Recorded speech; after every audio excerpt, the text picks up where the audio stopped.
بسم اللہ الرحمن الرحیم۔ لاکھوں کروڑوں درود و سلام سرکار مدینہ پاک کی ذات مبارکہ پر، آپ کی آل پر اور آپ کی اولاد پر اور آپ کے والدین، دنیا کے خوش نصیب ترین والدین پر۔ آپ سب ناظرین کو سٹوریز ود شاہ زیب چینل میں جو ہے وہ خوش آمدید ہے۔ اللہ پاک کی ذات آپ سب کی تنگ دستیوں کو، مشکلات کو، پریشانیوں کو، مفلسیوں کو دور فرمائے، آپ کے قرض کو، مرض کو، درد کو دور فرمائے اور آپ پر خاص فضل اور کرم نوازیوں والے معاملات فرمائے۔ آج کا جو سیشن ہے ہمارا وہ ہے، کچھ لوگوں کے مجھے جو ہے وہ پرسنلی طور پہ میسیجز آئے تھے اور انہوں نے کچھ سوالات کیے ہیں، اور ان کا کہنا تھا کہ آپ یہ سوالات کے جو ہے نا وہ ہمیں جواب جو ہے وہ ویڈیو کی صورت میں بتا دیں، چونکہ بہت سارے لوگ ہوتے ہیں، بڑے سارے بندے ہوتے ہیں، اور تمام بندوں کو جو ہے وہ الگ الگ ہم لوگ ڈیل نہیں کر سکتے۔ تو یہ سوالات ہیں کچھ بھائیوں کے۔ پہلا سوال ہے، اللہ کے راستے میں سالکین پر آنے والی آزمائشوں سے بیوی اور بچوں پر کیا اثرات مرتب ہوتے ہیں؟ سب سے پہلی بات تو یہ ہے کہ سالکین کے راہ سلوک پر چلنے سے جو کیفیات ان کے ساتھ ساتھ ان کی فیملیز پر، ان کی اولاد پر اور ان کی جو گھر والی ہیں، بیوی ہیں، ان کے اوپر جو ان کی کیفیات مرتب ہوتی ہیں، اس کو آپ لوگ اثرات کا نام نہیں دے سکتے۔ اثرات جو ہے وہ شیاطین کی طرف سے ہوتے ہیں، اور جو کیفیات ہے یہ رحمان کی طرف سے ہوتی ہیں۔ پہلی بات تو یہ ہے۔ دوسری بات یہ ہے کہ سالکین کے اوپر ایک عام، یہ میں تھوڑا شارٹ کر کے آپ کو جواب دے دیتا ہوں۔ ایک آدمی ہے، وہ دنیا دار ہے، دنیا داری سے وہ دین کے راستے پر آیا اور اللہ پاک کی ذات کا قرب پانا چاہتا ہے۔ وہ کسی مرد کلندر سے ملتا ہے اور ان کو عرض کرتا ہے کہ جی مجھے اپنے حلقہ ارادت میں آپ شامل فرمائیے۔ جب وہ بزرگ اس بندے کو بیعت کرنے کے بعد اسباق تلقین فرماتے ہیں اور وہ بندہ وہ اسباق جو ہے شروع کرتا ہے، تو ان اسباق سے اللہ کی ذات کا نور جو ہے وہ اس بندے کے قلب میں آنا شروع ہو جاتا ہے۔ دوسری بات ہے کہ اس کے جو مرشد پاک ہیں، ان کی جو اپنی کیفیات ہیں ان کے مرشد کی، وہ اس مرید کے اندر آنا شروع ہو جاتی ہیں، اور مرید جو ہے وہ باقاعدہ طور کے اوپر مرشد کے نقش قدم پر چلنا شروع ہو جاتا ہے۔ جب مرید مرشد کے نقش قدم پر چلنا شروع ہوتا ہے تو اس وقت اللہ پاک کی ذات جو ہے وہ آزمائشیں ڈالنا شروع کرتی ہے۔ اس کی وجہ ایک یہ ہے کہ اللہ پاک کی ذات نے انسان کو پرکھنا ہوتا ہے، اور اللہ پاک کی ذات نے بہت ساری جگہ پر بار بار یہ چیز فرمائی ہے کہ میں آپ لوگوں کو، میں مومنین کو بار بار آزماؤں گا، بہت زیادہ آزماؤں گا۔ تو اس لیے وہ جو بندہ ہے، جب وہ اللہ کے راستے پر چلنا شروع کیا، اس کے بعد اس کی اپنی کیفیات جو ہیں وہ ان کے مرشد کی کیفیات جیسی ہونا شروع ہو جاتی ہیں۔ جب وہ ان کی کیفیات دنیا داری سے اللہ کی ذات کی طرف ہونا شروع ہو جاتی ہے، ان کا دل، ان کا قلب جو ہے اور ان کے سارے معاملات اے ٹو زی جو ہیں وہ چینج ہوتے ہیں، تو اس چیز کو اس کے گھر والے جو ہے نا وہ ایکسیپٹ نہیں کرتے۔ وہ جب ایکسیپٹ نہیں کرتے ہیں، وہاں پر آ کر تھوڑے مسئلہ مسائل جو ہے وہ پیدا ہوتے ہیں۔ اس وجہ سے پھر کچھ خواتین ہیں جو اس مرد کے ساتھ ایڈجسٹ نہیں ہو پاتی، اور بچے جو ہیں وہ بھی دیکھتے ہیں کہ جی ہمارے والد جو تھے وہ اس طرح کے معاملات میں انوالو تھے دنیا داری میں، اور اب جو ہے وہ دین کے راستے پر آ چکے ہیں، جبکہ وہ اس چیز سے بے خبر ہوتے ہیں کہ اصل کامیابی تو اللہ پاک کی ذات نے ان کو اب عطا فرمانی ہے کہ وہ دین کے راستے پر آ چکے ہیں واپس۔ تو یہ کوئی بڑی بات نہیں ہے، تمام سالکین کے ساتھ یہ چیزیں چلتی ہیں۔ اللہ پاک کی ذات جو ہے نا وہ انسان کے پسندیدہ شخص کے ذریعے انسان کو آزماتی ہے، اور یہ اللہ پاک کی ذات کا ایک پراپر جو ہے وہ سیٹ اپ ہے، تو اس میں جو ہے وہ کوئی بندہ جو ہے عمل دخل نہیں کر سکتا۔ دوسرا سوال ہے جی، وحدت الوجود کے بارے میں آپ کیا رائے رکھتے ہیں؟ میری رائے جو ہے وہ کیا ہو سکتی ہے؟ وحدت الوجود کوئی علم نہیں ہے۔ وحدت الوجود جو ہے یہ کیفیت ہے، یہ مشاہدہ ہے، ٹھیک ہے۔ مشاہدہ حق کو وحدت الوجود کا نام دیا جا سکتا ہے، اور وحدت الوجود جو ہے یہ کسی علم سے حاصل نہیں ہوتا، یہ مشاہدے سے حاصل ہوتا ہے۔ اللہ کی ذات کا مشاہدہ جب انسان کو عطا کیا جاتا ہے اللہ کی ذات کی طرف سے، تو اس وقت بندے کے اوپر یہ راز کھلتا ہے کہ وحدت الوجود کیا اور وحدت الشہود کیا۔ تیسرا سوال ہے جی، اللہ پاک کے نیک بندے جو 800 یا 1000 سال پہلے دنیا سے چلے گئے ہیں، ان سے ملاقات ممکن ہے؟ جی بے شک بالکل ممکن ہے۔ بہت سارے اولیاء کرام ہیں اور بہت سارے انبیاء ہیں جو کہ آج بھی سرکار مدینہ پاک کی امت میں بہت سارے ایسے لوگ ہیں جن کی رہنمائی فرماتے ہیں اور جن کی بذریعہ خواب ملاقاتیں ہوتی ہیں اور بذریعہ مراقبہ ملاقاتیں ہوتی ہیں۔ وہ نیک اور پاک ہستیاں ہیں، اور نیک اور پاک ہستیاں جو ہیں ان کو اللہ پاک کی ذات نے ایک خاص مقام عطا فرما کر تو ایک جگہ کے اوپر ان کو رکھا ہوتا ہے، ٹھیک ہے۔ ان کا یہ نہیں ہے کہ جی وہ دنیا سے چلے گئے ہیں تو اب ان کا عمل دخل ختم ہو چکا ہے۔ اللہ پاک کی ذات قرآن پاک میں بھی فرماتی ہے کہ یہ جو شہداء ہیں، یہ جو میرے نیک اور پاک بندے ہیں، پاک لوگ ہیں، ان کو میں نے ایک نئی زندگی عطا فرمائی ہوئی ہے جس کا تمہیں شعور نہیں ہے۔ تو یہ چیز ہے، یہ بالکل ممکن ہے، اور ممکنات میں سے یہ چیز ہے کہ اللہ پاک کی ذات کے نیک بندے جو ہیں وہ اللہ کے بندوں کی رہنمائی فرماتے ہیں کائنات سے چلے جانے کے بعد بھی۔ چوتھا سوال جی، طریقت میں انسان کس سلسلے میں بیعت کرے؟ مطلب کون سا سلسلہ افضل ہے؟ طریقت کے جتنے بھی سلاسل ہیں بھائی، سارے کے سارے سلاسل ہی افضل سلاسل ہیں، اور جو اس صدی میں اور آنے والے اگلے 300-400 سال تک جو کامیاب ترین اور جس سلسلے کو عروج حاصل رہنا ہے وہ سلسلہ عالیہ نقشبندیہ مجددی ہے۔ یہ سیدنا ابو بکر صدیق رضی اللہ تعالیٰ عنہ سرکار پاک کی ذات مبارکہ سے یہ سلسلہ جاری ہوا ہے، اور یہ سلسلے میں سرکار مدینہ پاک کا نبوت والا فیض ہے۔ اس لیے تمام سلاسل میں سلسلہ نقشبندیہ کو جو ہے وہ فوقیت حاصل ہے، اور سلسلہ نقشبندیہ جو ہے یہ الحمدللہ تمام سلاسل میں افضل جو ہے نا وہ سلسلہ ہے۔ اللہ پاک کو راضی کیسے کیا جا سکتا ہے؟ اللہ پاک تو راضی ہے، بندہ راضی نہیں ہوتا، ٹھیک ہے۔ اللہ پاک کی ذات جو ہے وہ انسان سے راضی ہے، انسان جو ہے وہ اللہ سے راضی نہیں ہوتا۔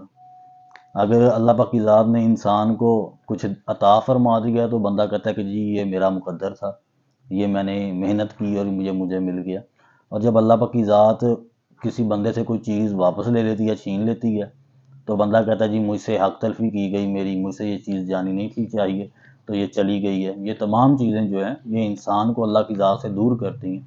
اللہ راضی ہے، بندہ راضی نہیں ہے۔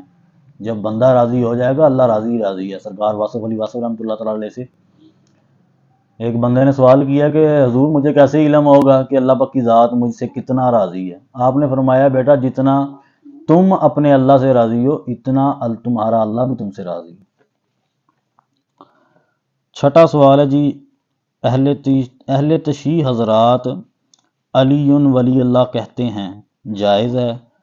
ہاں جی بالکل جائز ہے، کوئی اس میں کوئی ایسی بات نہیں۔ وہ کہتے وہ لوگ اہل تشیع حضرات جو ہیں وہ علی ولی اللہ کہتے ہیں، اور علی ولی اللہ کا مطلب ہی یہی ہے کہ علی جو ہیں وہ اللہ کے ولی ہیں، جبکہ اہل تشیع حضرات بذات خود بھی یہ چیز نہیں جانتے کہ آپ لوگ مولا کائنات کو علی ولی اللہ کہہ کر ان کا مقام جو ہے وہ کم ہوتا ہے، ٹھیک ہے۔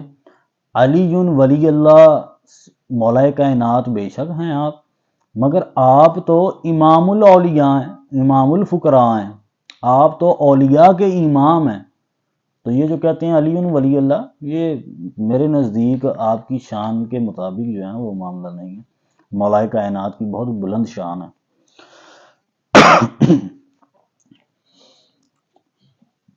اللہ کا ولی بننے کے لیے کوئی خاص وظیفہ، اللہ کا ولی بننے کے لیے کوئی خاص وظیفہ جو ہے وہ مقرر نہیں ہے۔ جو بندہ اللہ کا دوست ہے اللہ پاک اس بندے کا دوست ہے، یہ بس خاص وظیفہ ہے، اس کو ذہن نشین فرما لیں، اور اس چیز کو اکیلے میں بیٹھ کر سوچئے گا کہ اسٹوریز ود شاہ زیب پر جو بندہ آتا ہے اس نے یہ بات جو ہے کہہ دی ہے، یہ کیا بات کہی ہے۔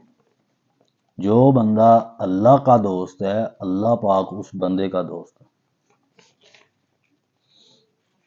اور جب دوستی ہو جاتی ہے پھر آشنائی بھی پیدا ہو جاتی ہے۔ جب آشنائی ہو جاتی ہے تو پھر بہت ساری چیزیں جو ہیں وہ تحائف کی صورت میں ملنا شروع ہو جاتی ہیں، ٹھیک ہے۔ اللہ کی ذات پاک کو جو ہے وہ معاملات آپ کیا کریں، تحائف بھیجا کریں، ٹھیک ہے۔ 5 وقت کی نماز، روزہ، یہ تمام معاملات جو ہیں وہ اللہ پاک کی ذات کے لیے ہیں، ٹھیک ہے۔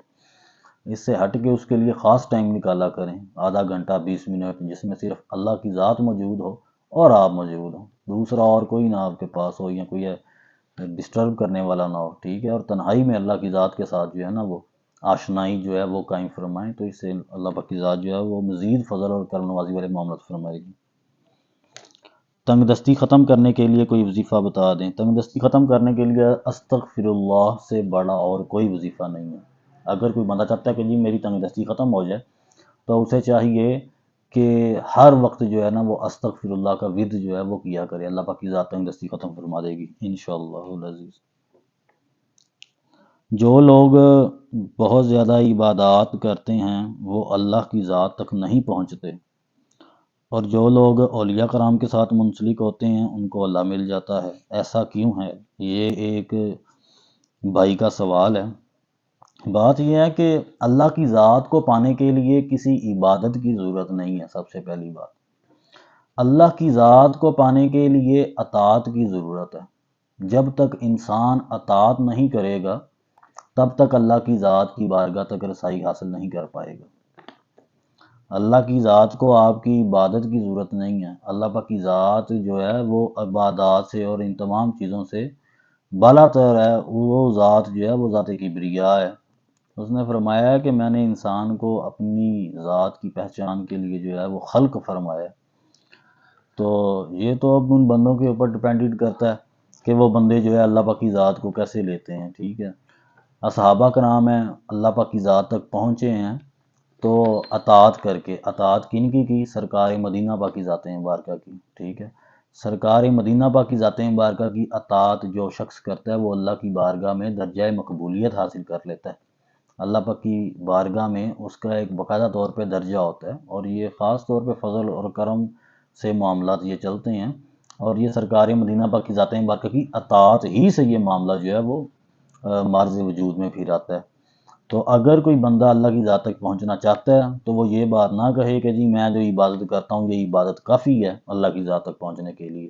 ایسا ہرگز ممکن نہیں ہے۔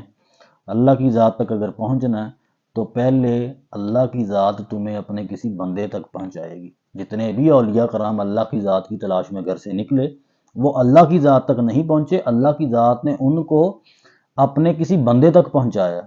پھر وہ جو بزرگ تک پہنچے ہیں ان بزرگوں نے آگے ان اولیاء کرام کو اللہ کی بارگاہ تک جو ہے نا وہ رسائی حاصل کروائی۔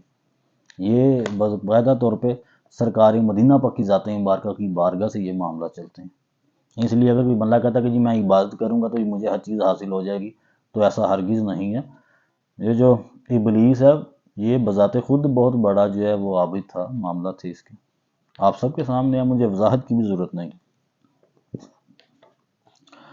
یہ ایک سوال ہے جی، حضرت واصف علی واصف کیا اللہ کے ولی تھے؟ ہاں جی، بے شک اس میں کوئی شک والی بات نہیں ہے کہ آپ اللہ کے ولی تھے، اور اس کی دلیل جو ہے وہ یہ ہے کہ آپ یہ دیکھیں انہوں نے اپنی زندگی میں کیا کام کیا۔ انہوں نے اپنی زندگی میں انسانوں کو جو ہے وہ کس لائن پر چڑھایا ہے، انسانوں کو کس طرف بلایا ہے، اور دین اسلام کا امن کا پیغام جو ہے وہ لوگوں کو کس قدر ان کے قلوب تک جو ہے نا وہ منتقل فرمایا آپ نے۔ اس لیے کائنات میں واصف علی واصف سرکار رحمۃ اللہ علیہ جیسے بہت کم لوگ جو ہے وہ کائنات میں آتے ہیں، اور اللہ پاک کی ذات کا یہ خاص فضل ہوتا ہے کسی پر کہ اللہ پاک کی ذات کسی بندے کے اوپر خاص فضل اور کرم فرمائے، اور یہ اتنی بڑی مہربانی اس بندے کے اوپر ہو جائے، جبکہ آپ قطب ارشاد کے منصب پر فائز تھے، اور قطب ارشاد روحانیت کی ایک پوسٹ ہے، اور یہ ایسا منصب ہے کہ جب قطب ارشاد اپنا واز گوئی فرماتے ہیں تو وقت کے غوث کو جو ہے وہ خاموشی کا حکم آ جاتا ہے۔ باقی یہ اہل مجازیب اور جو اور پوسٹیں ہیں تو ان کا تو معاملہ ہی کوئی نہیں ہے نا، جبکہ وقت کے غوث کو بھی خاموشی کا جو ہے وہ حکم آ جاتا ہے جب قطب ارشاد اپنی پوسٹ پر لوگوں کو ان کے جو کنسیپٹس ہوتے ہیں دین اسلام کے بارے میں ان کو کلیئر کروانے کے لیے جب وہ بیٹھتے ہیں اور واز گوئی فرماتے ہیں، تو یہ ایک بہت بڑی پوسٹ ہے۔ اللہ پاک کی ذات نے اپنے خاص بندوں کو یہ مقام عطا فرمایا۔ ہر بندے کے مقدر میں، ہر بندے کے نصیب میں یہ مقام نہیں ہوتا۔ یہ اللہ کے دوستوں میں بھی بہت زیادہ گنے چنے دوست ہوتے ہیں جن کو اللہ تبارک و تعالیٰ کی ذات مبارکہ اس منصب کے لیے ان کا چناؤ فرماتی ہے۔ تو ناظرین، آج کا یہ جو سوالات تھے کچھ یہ کافی دن سے جو ہے وہ چل رہا تھا معاملہ، تو اس لیے بہت سارے دنوں کے بعد جو ہے وہ یہ ویڈیو اپلوڈ کرنے لگے ہیں۔ آپ سب سے گزارش ہے کہ آپ چینل کو سبسکرائب کریں، لائک کریں، شیئر کریں اور بیل آئیکن کو جو ہے وہ ضرور آپ پریس کریں تاکہ ہماری ہر نئی آنے والی ویڈیو جو ہے وہ آپ کو آپ کے موبائل کے اوپر جو ہے وہ آپ کو موصول ہو۔ ہمارا جو ورک ہے وہ صرف یہ ہے کہ ایسی چیزیں جو کہ اسلام میں لوگوں کے ذہنوں میں ایک غلط کنسیپٹ جو ہے وہ اختیار کر چکی ہیں، ہم ان کو کلیئر کروانا ہے ہم نے، ٹھیک ہے؟ اس سے زیادہ اس سے اور جو ہے وہ کوئی معاملہ نہیں ہے۔ اللہ پاک کی ذات جو ہے وہ آپ سب کو اپنی حفظ و ایمان میں رکھے اور آپ سب کی آل اولاد کو بھی اپنی حفظ و ایمان میں رکھے۔ میری طرف سے سرکار پاک کی تمام امت کے لیے بہت ساری دعائیں اور سب کے لیے سلام ہے۔ اپنا بڑا سارا خیال رکھیے گا۔ السلام علیکم ورحمۃ اللہ وبرکاتہ۔